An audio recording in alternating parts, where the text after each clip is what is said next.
ఉమ్మడి ఉభయ గోదావరి జిల్లాలకు జీవనాడి ధవళేశ్వరం కాటన్ బ్యారేజీకి 117 పాత వరద గేట్లను మార్చి వాటి స్థానంలో కొత్తవి అమర్చబోతున్నారు.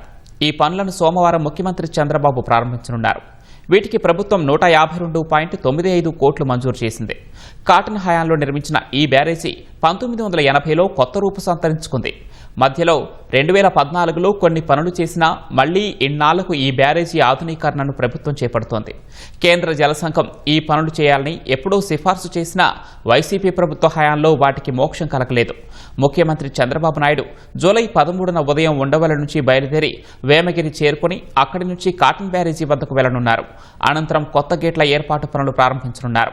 ఆ తర్వాత ఆత్రేయపురం మండలం పిచ్చుకల్లంకలో రైతులతో ముఖాముఖి నిర్వహించనున్నారు. మధ్యాహ్నం పోలవరం ప్రాజెక్టు వద్దకు చేరుకుంటారు. ప్రధాన డ్యాం, విద్యుత్ కేంద్రం నిర్మాణ పనులు పరిశీలించనున్నారు. అనంతరం అధికారులతో సమీక్ష నిర్వహించనున్నారు.